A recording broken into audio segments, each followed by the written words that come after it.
All right. Well, hello and welcome back. Welcome to another edition of the We the People series, We the People Summit series with True Voice with Dr. Fred. And today I'm going to introduce you to a new friend of mine, a man that was introduced to me. My speaker liaison heard that I was up to, really putting together influencers that are making a difference with humanity, influencers that have committed their life to doing exactly that. And he wasn't on my list at the point, but she said, "Oh, you need to call Paul Hoffman. It's really important that he be in with this particular summit." I was like, "Whatever you say, Jan, let's get right on this." So I looked him up a little bit, totally impressed, and then get on the phone with him. And we started talking a little bit, and the match was there. And Paul's completely committed to making a difference in the world. And the We the People Summit is right up his alley. So he's going to tell us a little bit about himself and why the We the People Summit is something that turned him on, that has him going all in, and then really who he has become. So, Paul Hoffman, welcome to the True Voice podcast with Dr. Fred. Welcome to the We the People Summit. It's just great to have you here. Thanks for being here. Thank you, Dr.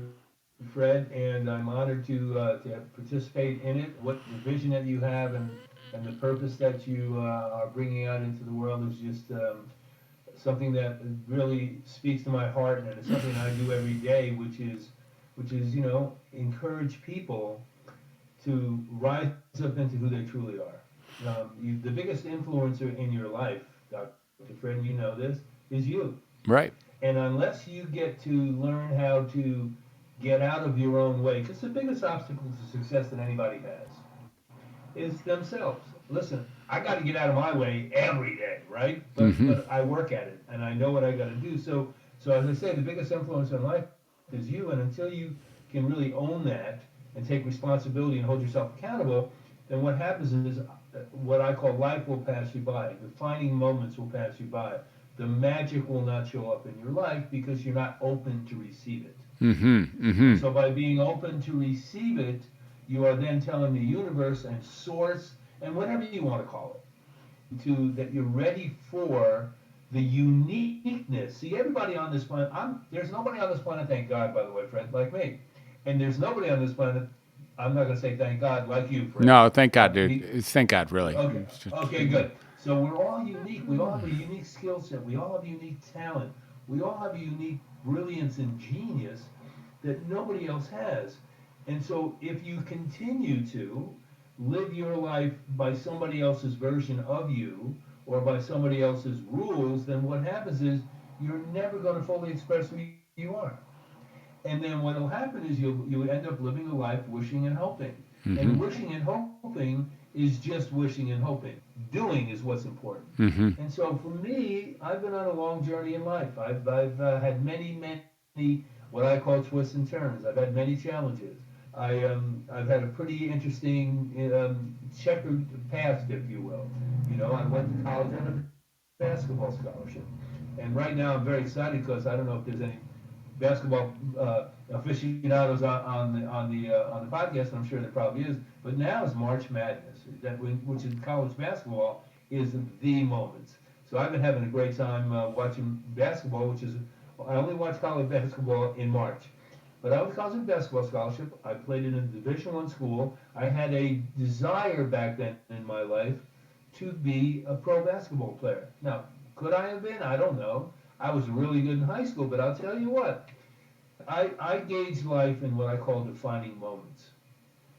And a defining moment is something is something that you step into, which is in alignment, which I think is an important word, with your big and bold life vision, because we all need to have a vision. Because once you have a vision, you have what I call a chief aim, which other people might call a goal. But I call it a chief aim because when you have a target, you're apt to hit it. I'm one of those kind of guys, Dr. Fred, and I think we talked about this briefly when we talked earlier. I like to make up my own language. Okay? So I don't call things goals because everybody calls things goals. And I also believe that, I've had friends of mine go, hey, what are your 101 goals for the year? And I say, excuse me? 101 goals? I got about 5 to 10 goals for the year in different segments of my life: relationship, health and wellness, my business, my personal discovery, my spiritual world.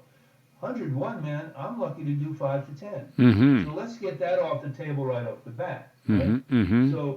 So I went to college on a basketball scholarship. One of my chief aims was to become a basketball player. But here's what happened. As I said, I was really good in high school. When I walked on the court at the University of Vermont, the first day of practice, and looked around Dr. Fred, here's what I said. These guys are good. Right. My teammates. Right. And so I had only one or two choices because I teach that life is an either or principle. Either you're going to do it or you're not. That's it. And then, because you know what, there is no there, because I'm not, what's there? There, all there is here. So I said that to myself, and then I played for a year, and I gave up. I gave up on myself, and that was a defining moment. And that built a lot of character in me from later years in life. So then I got a job as a roadie for a rock band. And when a buddy of mine said, "Hey, why don't you come work with me for a band called Edgar Winter's White Trash as a roadie?" Dude, I said, Frankenstein. I'm all about Edgar Winter's White Trash. "Right, Yeah, right, really, seriously. That's right." quite, And this and was Rick as well. So, yeah. Rick Derringer. Yeah. Hang on, Sloopy. Hang But on. I worked for not only the Frankenstein group, but I worked for the band before Frankenstein, which is the original White Trash. That was Edgar. Okay, Was that Edgar and his brother in that one? Yeah. no. It was Edgar Winter's White Trash. The lead singer of that band was a guy named Jerry LaCroix. Rick was the guitar player. I knew Johnny as well, so I worked for them. So my friend says, "You'd be the roadie." I said, "What's a roadie? I've never set up an amplifier in my life." He said, "Yeah, man, you'll just drive around the country. We'll have a lot of fun." He was absolutely right. So we opened up for great bands, Alice Cooper and Allman Brothers and so forth and so on. And then that band broke up because they just couldn't get along with each other. And then I ended up managing the lead singer of the band, Jerry LaCroix, because he put together his version of White Trash. Edgar went on to do Frankenstein with Dan Hartman and the Oh other yeah. guys. Mm-hmm. And then I managed Jerry, and I didn't know anything about managing. So I said to Jerry, "Jerry, I don't know how to manage." He said, "Don't worry, man, you can do it." And you know what? That's the kind of guy I am, Fred. And I would recommend everybody that listens to this and everybody that's going to join the challenge and join the Welcome to Humanity group or a movement, if you will, to never get in your own way, man. If there's something that you want to do in life and you're so called to it, then do it. Just do it.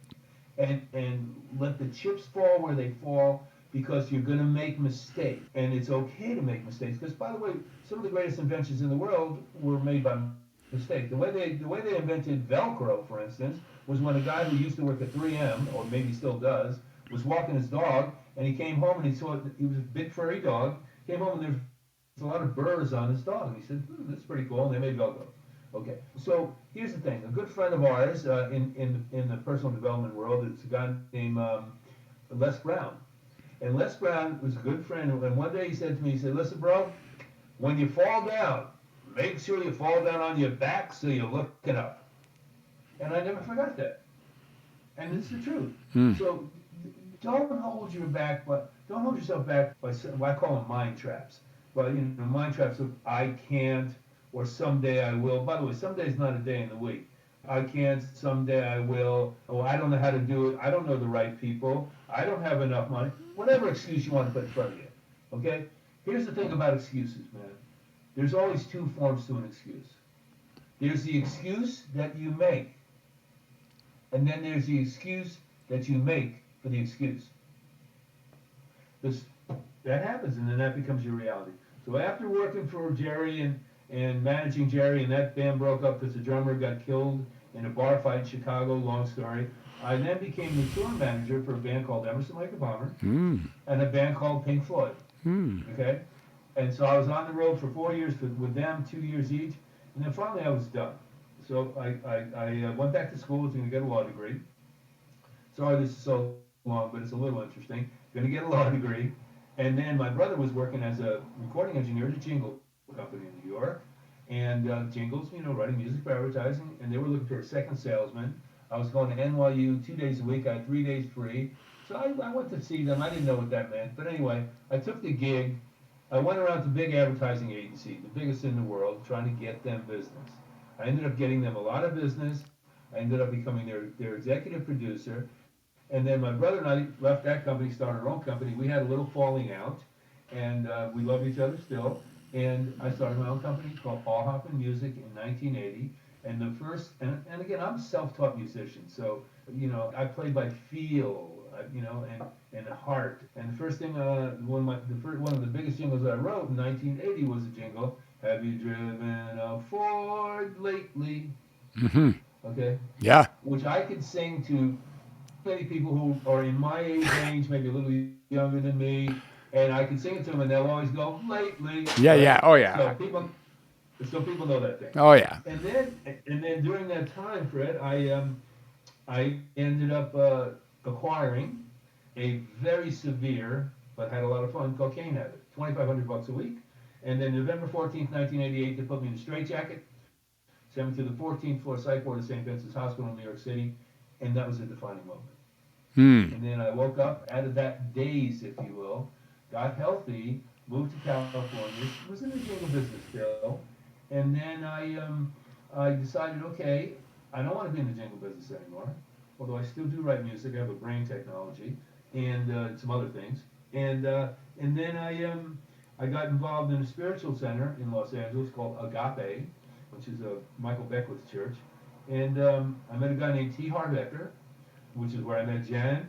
And I went to Harv's Millionaire Mind Intensive. And after the event, he came up to me and said, "Hey, man, what'd you think?" I said, "Harv, you're a great teacher, man. This is my first really personal development event. You're a great teacher. Your music sucks." He said, "What do you mean my music sucks?" I said, "Well, it seems like you play every cliched money song out there. Because the Millionaire Mind Intensive was about changing your money blueprint. Because, of course, as you know, Dr. Fred, how you think is how you be. Mm-hmm. So if you think you're poor, you're going to be poor. But if you think you're abundant, then your mind goes in those directions. Mm-hmm. Your energy goes in that direction. And then you start thinking abundance, and all of a sudden abundance starts showing up. Mm-hmm. Now, you still got to take action, don't get me wrong. Okay? And so after I said that to Harvey, he says, so what am I going to do? I said, well, let me think. I'll write you a song. How about that, Harvey? So I wrote him a song called I've Got a Millionaire Mind. Sang it live.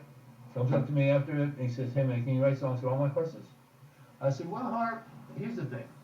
This is the greatest negotiating tactic I know." I asked him one question. I said, "Harv, if the deal's right, I can do anything." We made a deal. I've written 16 songs for him. Then one day I got a call from a guy named Jack Canfield. He said, "Hey, I heard Harv Ecker got a song. How do I get one?"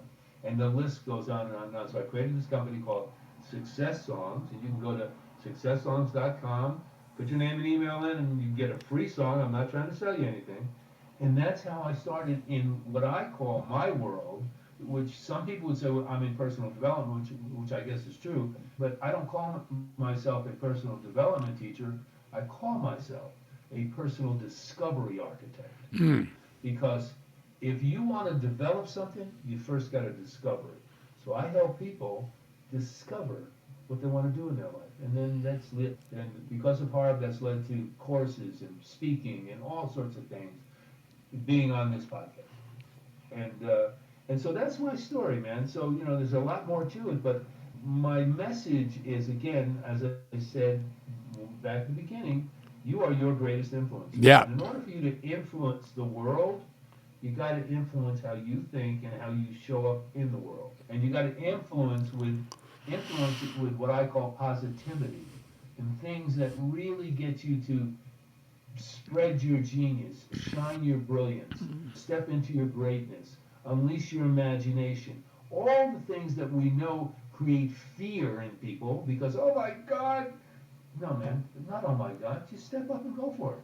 Yeah. And if as I said, if it doesn't work, make mistakes, because failures lead to success. Yeah. Yeah. But if you're going to keep yourself in a box and holding yourself back because you're afraid, then guess what, man? That's your choice. And then, that's your choice. Right. So, It's going to be a limited lifestyle. that's the long and short of it, my friend. I hope that that answered your question in a roundabout way. It does. It does. And, what is it about the We the People Summit that was especially attractive to you? I like the word humanity. So I was involved with and who you are, Dr. Fred. I've done my research on you too, and because I know that you and I are the kinds of people, as is Jan and everybody that's involved in this, where you know the right fit is important for the right outcome. Okay, not that there's right or wrong, but if I was somebody that maybe didn't do what I do and so forth and so on, and didn't really speak to what you did, I wouldn't be the right fit, which would be okay. But so it's important to assemble the community that you're trying to build with people that are invested and into what the message is. So getting back to Welcome to Humanity, so years ago, I was involved with a good friend of mine, and he created back then it was an MLM. Now I'm not a big MLM fan. I'm not trying to push anybody in MLMs, but it was called Humanity Unites Brilliance, Hmm. and Hub for short. And what we did was the product of that was quote personal development. We had a lot of big personal development people giving us their courses, but the outcome of that was to build schools, clean water, microloans, and so forth, and inspire people in Africa to really not be beholden by their circumstances, which is, Dr. Fred, people can go, well, here's what's going on in my life. Great. You know that whatever's going on in your life, you've created, because everything you do in life is created by you. So if you created something you don't like, why don't you create something you do like? Yeah. Yeah. And so the whole idea of welcome to humanity and being part of something that inspires, Mm-hmm. this is my take on it, bro, inspires and empowers you as the individual to step into, again, that my whole concept of of your uniqueness, to step into who you are and go out into the world and encourage people to do the same things. Mm-hmm. Exactly. And that's why it speaks to me, man, because if there's more of us doing this, and I commend you, Dr. Fred, for taking the leap of faith, because I know what it's like to create sales, and I know what it's like to do it. There's a lot of moving parts, bro. Yep. But I admire your commitment. I honor your commitment, and I think that what you're doing is something that can shift the paradigm on the planet. Because the paradigm on the planet right now, with all due respect, is pretty funky. Yeah, it And is. I'm not talking about politics. Yeah. We don't need to get into politics. Okay? I Yeah. don't care what side of the aisle you're on. I'm talking about how you view your fellow man and woman. Yeah. Yeah. If that makes sense. Yeah, well, you're a mover and shaker in that area, and that's why you're here. And I really honor you and honor your story. Thanks for sharing it with us. We really get a handle on, how this branch of being Paul Hoffman led you to where you are today. And it's just sweet that you're here with us on the We the People Summit as a contributor and as a stand for what really can happen when you step out of that skinny branches, when you step out into the air for something that really matters to you. And I think that's what you're an example of, Paul. And you've taken your bumps and bruises, but who you get to be now is someone that's still making a difference and still taking those risks and being yourself and taking your real self out there. So thank you for being that. You're very welcome, and thank you for inviting me on it. And again, I'm one of those guys, Dr. Fred. So I play full on. I got it. One of the things I write every day. I just got a book deal for a program that I have called Good Morning Great Day, and it's all about empowering people to actually develop a morning ritual or design a morning ritual, so that because how you start your day determines what your day is going to look like, and then what you do today determines what you do tomorrow. Mm-hmm. So I'm all about that, and I always one of my closing lines in that thing is to be full on, full out, full in, full you. Beautiful. Okay, and then Yep. and then I would encourage everybody that's listening to this to take a moment and to do what I call tune in, to really tune in to that unique spot in you, because everything you have everything necessary, everything. Whether you believe it or not, sometimes I don't. By the way, you have everything necessary right within you to live an epic life. And the only reason you're not living it is because you don't believe it. Yep. And I'm a testament to that. So I'm not saying my life is perfect, because it's not. Because if things were perfect, I have nothing to work on. Yep. Yep. Ain't that true? Yep. And I love getting in the weeds, man. I love getting in the weeds and trying to find my way. And once you find your way, you anchor that, and then you integrate it. And you keep finding your way, and then you anchor it, and you integrate it. And you know, life is about, you know, adventures and defining moments, as I've mentioned. And if you deny yourself the ability to do that, then, you know, at the end of the day, you're going to keep saying, "Geez, I wonder why my life isn't what I want it to be." And again, my suggestion is, when you make that kind of a statement to yourself, understand your life isn't the way you want it to be, because you're not living it. Yeah. Love it. Ain't no, ain't nobody else can live your life for you. Ain't nobody else can tell you what. Oh, they can tell you what to do if you want to listen to them, or you can stand for you, Awesome. and you can stand for your humanity, and you can stand for bringing that to everything you do. And I'm going to bring that to the summit. Awesome. I love that. So, as Keith, Greg, and Carl said, you're a lucky man, and it really, really is sweet that you're here with us. I look forward to playing and dancing with you. Thanks for being with us, Paul. Really wonderful. You're very welcome, and much love. And again, as I said, bro, you're a shining light, and there should be more of you. Thank you so much. Thank you. Really appreciate it. You're welcome. Peace. See you on the backside.